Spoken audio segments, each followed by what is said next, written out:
Happy St. Patrick's Day, everyone. I'm Norman Oliver. And I'm Ethan Weiser. And this is Common Agenda. So how was your spring break, Norman? Oh my gosh, it was actually really crazy. My family went on a trip to a remote tropical island, but after we accidentally destroyed a sacred hut, we were forced to defend ourselves against the elements. But shockingly enough, it turned out to be one great big reality show, and we were the stars. Hold up, isn't that just the plot of the Even Stevens movie? You never know.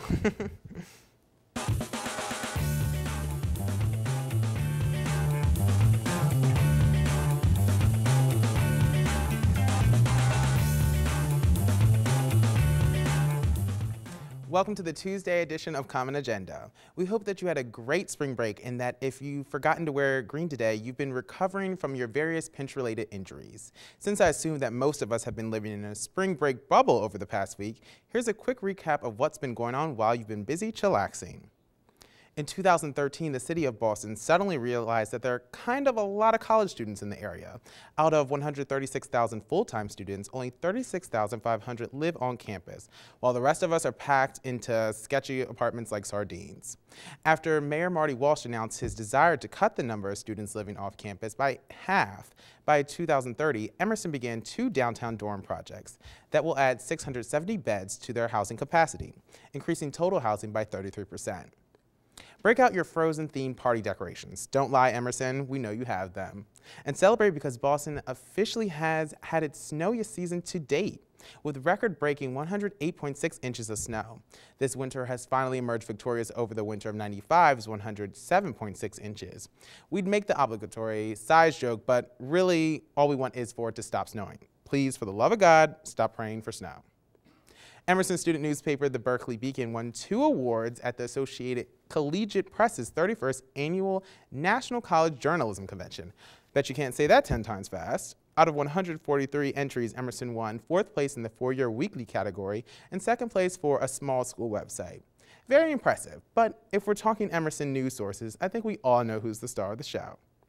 A group of Emerson students showed their prowess by stepping up to film a video for the City of Boston's annual St. Patrick's Day breakfast, featuring Governor Charlie Baker and Public Transportation Director Beverly Scott.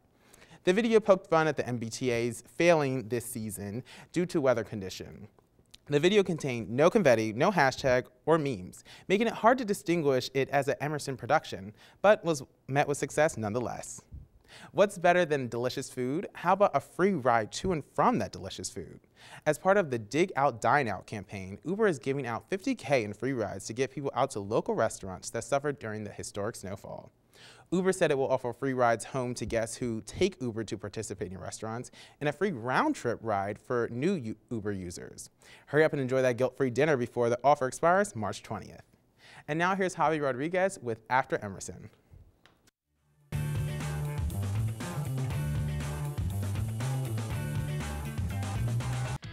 Everybody, and welcome to a brand new episode of After Emerson. I'm your host, Javier Rodriguez, and today we have Emerson College alum Alex Hemmert. Alex, how are you today? Good. How about yourself? Pretty good. A little bit cold. How about you? Yeah, it's a little nippy out. Yeah, just a little bit. So tell me, what are you up to lately? What are you doing? What's your life like after Emerson? Well, after Emerson, after I graduated about a year ago, I went back home. I'm from Southern California originally, so I was home working in LA at a radio station for about a year. Decided LA wasn't really for me, so I decided to make the move back to the East Coast. So I've been here in Boston since August, and I've been freelancing for a local startup. So you said you worked at a radio station in LA? Mm-hmm. So tell me a little bit about that. What did you do there? Well, it's K-Rock FM. It's like the #1 alternative rock station, totally my vibe of music. Grew up listening to it.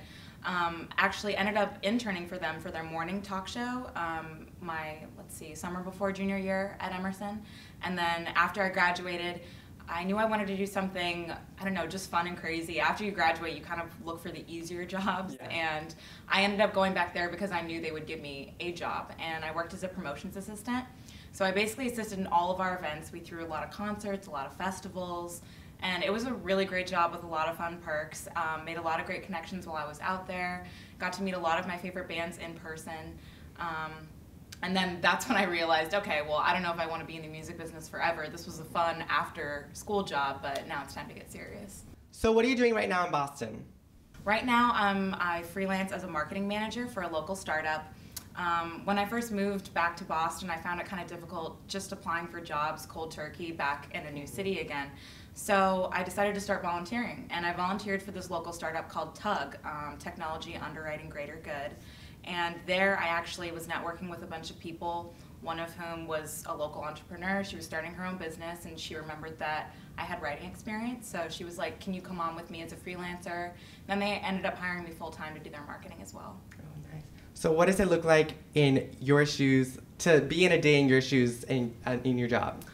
It's actually the most laid-back job ever, and I don't know how I'm feeling about it. I guess when you leave college, you expect that you're going to do this 9-to-5 job, and it's going to be crazy hours, and a lot of my friends do have jobs like that, but I do freelancing. I kind of make my own hours. I go into the office when I want to. A lot of startups are really lax about that, and I think it works better for just my work pace. Yeah.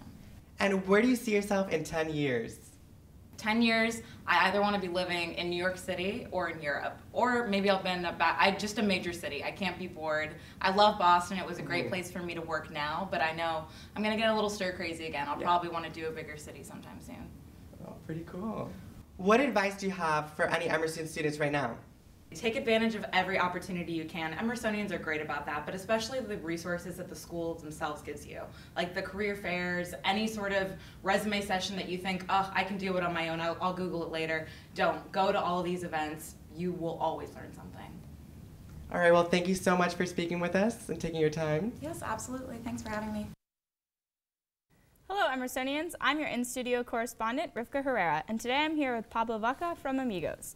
So, Pablo, would you like to tell us a little bit about Amigos? Yeah, Amigos is a Latin American organization on campus, and we welcome any student from any ethnic background or So, anything. what kinds of events do you do, and how do your meetings plan out, and all that fun stuff? Well, the meetings, we have monthly meetings, and the events, tomorrow we have an event, the Latino Idol. We're still taking in submissions. Any person from any background can compete. You just have to choose a song from a Latino composer or singer. And the first prize is $100, second prize $50, third prize $25. Sounds like a good time. Who's won in the past, or is this the first time doing the event? This is the second year we do it. Last year, I remember the name of the winner. I know he's from Australia, and he sung Hero by Enrique Iglesias. So it sounds even more fun. Do you have celebrity judges, M-celebs? Yes, I think the three of them are M-celebs. It's Danny Lemar, Nathaniel Charles, and Duncan Gelder, who's going to dress as Lucille. So, pretty cool. That will be pretty cool. Yes. Are they from other organizations? Yes, they are. They're from Ebony, Ego, and Asia. Oh, cool. So do you guys do a lot of collaborations together with the other multicultural organizations? We don't do any events together, but we try to collaborate with each other and help each other out. You were telling me earlier about some things that you've done together, like you did a trip together, and you do like a multicultural week, you said, or a month or something? No, so every year we do a multicultural retreat in which we get to hang out with one another and meet each other. And we also did, the only event we did together was a multicultural Thanksgiving, and it was a great event. Cool.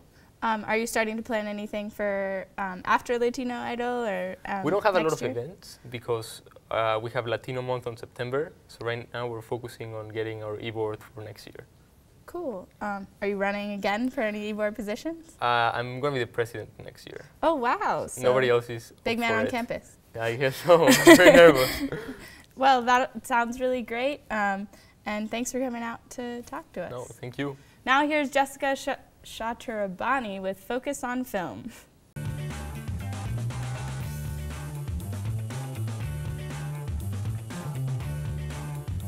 Hi everyone, and welcome to this week's episode of Focus on Film. I'm your host, Jessica Shaturabani, and this week we're focusing on the film Palladino.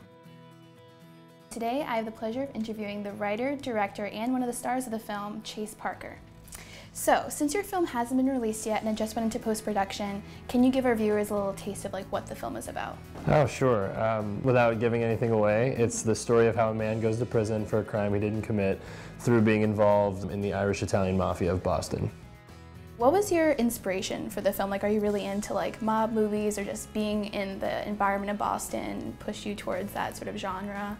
I'd say it's a mix of the two. I'm a huge Scorsese, Tarantino, and like Christopher Nolan fan, kind of all bundled into one.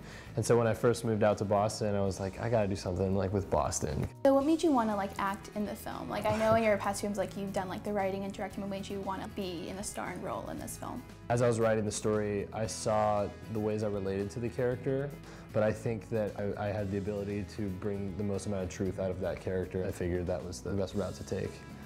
For those of you who don't know Chase, he has had 2 previous works accepted into the Cannes Film Festival Showcase.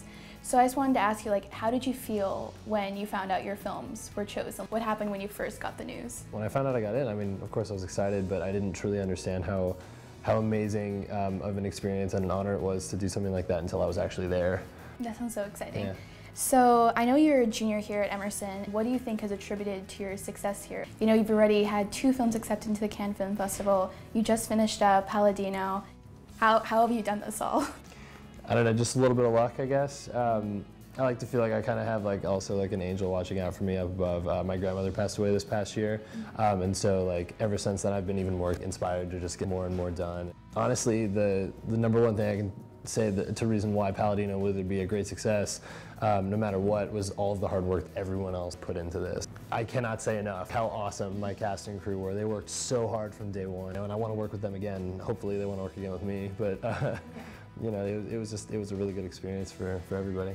And so lastly, I have to ask you, like, even though you just wrapped up the film, what's next for you? What's your next like big project, or do you have any more screenplay ideas that you're like I got a couple. with? I actually, I was very shocked when I found out that actually when we finished Palladino that it was actually my first feature film that I ever shot. I was like, what? Like, no, we need to cut this down. We need to trim this. So we cut it down to about 32 minutes, but I want to do one more short film while I'm here, but then when I get to LA campus, my goal is to be ready like to day one, like start shooting a feature when I'm there. Well, we're really looking forward to the film. It sounds great. And that's all we have for today for the Focus on Film segment. I'm your host, Jessica Shorter-Bunny, signing off. I'll see you next week. Spring break is over and done with, and that can only mean one thing. It's time to actually start doing things again. So stop binge watching The Unbreakable Kimmy Schmidt and start taking notes, because here are some upcoming events that'll help you ease yourself back into being a busy college student with many important things to do. As Emerson College is swiftly becoming too alternative for even the farthest left-wing politics, a screening of Who is Vermin Supreme? An Outsider Odyssey will be shown tonight. From 7 to 10 in the Bright Family Screening Room, director Stephen Derrick will be attempting to answer this very question. Who is the wacky politician behind the elephant mask and the promise of a pony for every American? Now, what's more Emerson than watching a bunch of student films and discussing them at a fancy after-party? Unleash your inner auteur and support your classmates this Sunday the 22nd at 6 p.m. in the Bright Family Screening Room, where you can watch the best of Emerson's edgy and experimental projects, beret not included. For those Emerson College performers out there who have already butchered every American song they could find, Amigos invites you to ruin Latin songs too. Latino Idol will be held March 18th, 8 to 10 p.m. in the Max Muchas Campus Center. Any contestants, Spanish-speaking or not, are welcome as long as you can perform songs by Latin artists. Gift cards will be awarded to whoever is the least terrible. Are you an Emerson student who loves critically acclaimed films and advocacy? Sorry, that was redundant. But if you are, be sure to get a seat to the Monday, March 23rd screening of Dear White People in the Bright Family Screening Room, followed by a Q&A with writer, director, and producer Justin Simeon. The seating is first come, first seated, so be sure to get there well before the start time of 7 p.m. But seriously, if Anchorman 2 had a better turnout, we have failed as a film school. New Fest season is here. Plays written by Emerson students are being put on for your enjoyment, starting with On My Honor, a play about psychotic Girl Scouts, described as a dark comedy chronicling the journey of the Girl Scout troop from hell. Performances will be held March 19th through the 22nd in the Green Theater. Tickets are $8 for Emerson students, Girl Scout cookies not included. Tune in to our Wednesday show tomorrow to hear all about the things that Norman and I didn't get to talk about. I can't believe you've seen the Even Stevens movie. Well, to be fair, I am a #90s kid. Well, next time I'll just have to tell you that I lived out the events of Spring Breakers. What? Just forget about it. Have a great night, everybody.